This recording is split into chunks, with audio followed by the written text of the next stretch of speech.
રાજકોટથી રાજકોટના light house પ્રોજેક્ટની ગુણવત્તા પર સવાલ ઉઠ્યા છે। પીએમ મોદીના ડ્રીમ પ્રોજેક્ટ લાઇટ હાઉસમાં નબળી ગુણવત્તાનું કામ થયાનો દાવો કરવામાં આવી રહ્યો છે। લાઇટ હાઉસ પ્રોજેક્ટ એસોસિએશને પત્રકાર પરિષદ કરી અને આ દાવો કર્યો છે। ફ્લેટમાં પાણી લીક થયા છે, દિવાલમાં તિરાડો પડી છે, સેમ્પલ ફ્લેટ અલગ બતાવ્યાનો અને લાભાર્થીઓને અલગ ફ્લેટ અપાયાનો દાવો કરવામાં આવ્યો છે। બ્રોશર પ્રમાણે લાઇટ, પંખા અને સેફટી ડોર ન અપાયા હોવાની પણ રજૂઆત કરવામાં આવી છે। જર્મન ટેકનોલોજીથી બનાવવામાં આવેલા પ્રોજેક્ટ સામે અનેક ફરિયાદ ઉઠી છે। મહત્વનું છે કે લગભગ 2 વર્ષ પહેલા પ્રધાનમંત્રીએ આ પ્રોજેક્ટને ખુલ્લો મૂક્યો હતો।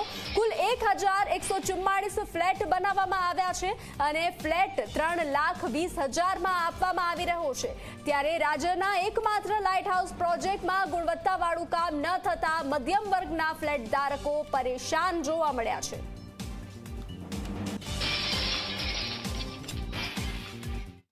અમારે બાંધકામના ઘણી બધી ફોલ્ટ છે, ભેજ આવવાનો, પછી બાંધકામમાં ઘણી જગ્યાએ ફોલ્ટ રહી ગયા છે, એનો પાણી પડવાનો, અને ઘણી જગ્યાએ એટલા ગાબડા પડેલા છે। આવી બધી રજૂઆતો અમે ઘણી વખત કરેલી છે, પણ હજી અમારું ક્યાંય એટલું સાંભળ્યું નથી। દર વખતે હા કહે છે, આવી અને ચેક કરી અને જતા રહે છે। અને અહીંયા ફ્લેટમાં જે મોદી સાહેબનું ડ્રીમ પ્રોજેક્ટ છે એ ખરેખર એમણે તો દિલથી જ બનાવ્યું છે, પણ કોન્ટ્રાક્ટરે જે ખરેખર કામ કરવું જોઈએ એ કામ કર્યું નથી અને ઘણી બધી ખામીઓ છે। લગભગ અમારી પાસે હાલમાં 150 જેટલી ફરિયાદ છે, 150 ફ્લેટની, કે જેમાં ગાબડા છે, અમુકમાં લીકેજ છે, અમુકમાં તિરાડો પડી ગઈ છે, અમુક બારીઓમાં એટલા જે પ્રોપર હોવું જોઈએ સાંધા નથી, ફિટિંગ નથી બરાબર। એની રજૂઆતો અમે અનેક વખત કરી છે, પણ હા કરીને આવતા નથી, ખાલી આવે છે, ફોટા પાડી જાય છે અને ચેક કરીને જતા રહે છે। આની 5 વર્ષની ગેરંટી છે, એ લોકોએ 5 વર્ષનું કીધું હતું, આમ 20 વર્ષનું છે, પણ 5 વર્ષ સુધી એ લોકો બંધાયેલા છે કે 5 વર્ષમાં કંઈ પણ થાય તો કરી આપે। પણ અમે રજૂઆતો તો છેલ્લા પોણા 2 વર્ષથી કરીએ છીએ, પણ હજી અમને કંઈ એવા જવાબ મળ્યા નથી। કમ્પ્લેનમાં ઘણી બધી લોકોની ફરિયાદ છે।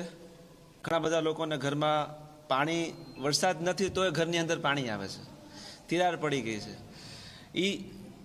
જેમ કે આપણા પ્રમુખ સાહેબે જણાવ્યું છે, આ સિવાય મેન તો આપણો જે કમ્યુનિટી હોલ જે આપણે બેઠા છીએ, આ કમ્યુનિટી હોલ હજી અમારા હાથમાં નથી આવ્યો। ચારે બાજુ જે દિવાલ છે, બાઉન્ડ્રી, એ બાઉન્ડ્રી અમારા હાથમાં નથી આવી ને આરએમસીમાં ઘણી બધી ફરિયાદ કર્યા છતાંય કોઈ જાતનો રિસ્પોન્સ નથી। મારા મકાનની અંદર બાથરૂમના કોઈ ઘાટઘૂટ વગરનું છે, રૂમની અંદર ભેજ આવે છે, અડધી દિવાલ પ્લાસ્ટર નીકળી ગયું છે સાહેબ। અને જે મોદી સાહેબે જે કેટલોગમાં જે રીતે આખું આપેલું હતું એ કોઈ એમ્યુનિટીઝ હજી સુધી પ્રોવાઈડ નથી થઈ। લાઇટ, પંખા લખેલા છે એ તો ઠીક છે, પણ જે રહેવા લાયક મકાન બનાવી દે તો એ અમારા માટે સારું છે। અને ત્યાં સુધીનું કીધું હતું કે અમે રિપેરિંગ કરાવી લઈએ, તમે જો પૈસા પે કરતા હોય તો, પણ ત્યાંથી કોઈ જાતનો જવાબ નથી મળતો। એટલે એક એનું એવું રીઝન છે કે 5 વર્ષની ગેરંટી એટલે શું, 5 વર્ષ આ રીતે કાઢી નાખવાના છે? અમારા ફ્લેટની દિવાલોમાં જ્યાં તમે હાથ રાખો ત્યાં તમારે પોપડા જ ખરે છે નકરા, નથી કોઈ જાતનું રેતી વાપરી કે નથી કોઈ જાતનો સિમેન્ટ સારો વાપર્યો। અમારે છે ને ઉપરવાળાનું પાણી બહુ આવે, ભેજ પડે, સંડાસ, બાથરૂમમાં, હોલમાં, પાછળ બાલ્કનીમાં, બધાને દિવાલોમાં તળાવ પડી ગઈ। મારે આ બસ હમું કરી જાય ને મારે પાણી પડતું બંધ થઈ જાય એ માંગશે। આમાં કોન્ટ્રાક્ટરનું છે ને કામ નબળું છે। 3,40,000માં નરેન્દ્રભાઈ મોદીનો ડ્રીમ પ્રોજેક્ટ હતો કે જે પોતે વિશ્વાસે મૂકેલો હતો રાજકોટમાં, પણ એ વિશ્વાસનો ભંગ કરેલો છે આ લોકોએ। મારા જ ઘરે સાહેબ જો આમ હાથ મારું ત્યાં હું રેતી ખરે છે સાહેબ, બરોબર, તો એ રેતી આમાં કોઈ જાતનો સિમેન્ટ વાપરેલો નથી, કોઈ જાતનું સારું એવી ક્વોલિટી યુઝ નથી કરી સાહેબ। બાથરૂમની અંદર વાટા વ્યવસ્થિત નથી ભરેલા કે જેને લીધે મારા રૂમમાં આવી રીતે ભેજ આવી રહ્યો છે। મારા નોલેજ મુજબ માલાણી કન્સ્ટ્રક્શનને આ કામ આપેલું હતું, જે અમે 20 રજૂઆત કરી, વોટ્સએપ એટલા કમ્પ્લેન કરી સાહેબ, વિડીયો મારો પોતાનો બનાવેલો છે, આરએમસીમાં રજૂઆત કરેલી છે કે જેથી કરીને અમારું કંઈક નિવારણ આવે। એક મિડલ ક્લાસ ફેમિલી છે, હું પોતે સેલ્સ ઓફિસરનું વર્ક કરું સાહેબ, 25,000 સેલેરી હોય, મંથલી અમે માંડ અમારું પૂરું કરી શકતા હોય, મારા પોતાની બાલ્કની આખી હલે છે સાહેબ, તો એનું કોઈ જાતનું નિવારણ નથી લેવામાં આવતું।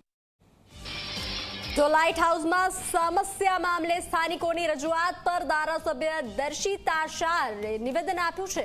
તેમણે કહ્યું કે લાઇટ હાઉસ પ્રોજેક્ટ કેન્દ્ર સરકાર હસ્તગત છે. જો કે આ પ્રોજેક્ટ મામલે પહેલા મને કેટલીક રજૂઆતો આવી હતી, તેનું નિરાકરણ કર્યું છે અને હાલ જે તેમની સમસ્યા છે તે મામલે સ્થાનિકો રજૂઆત કરશે તો અધિકારીઓને ધ્યાન દોરીશ.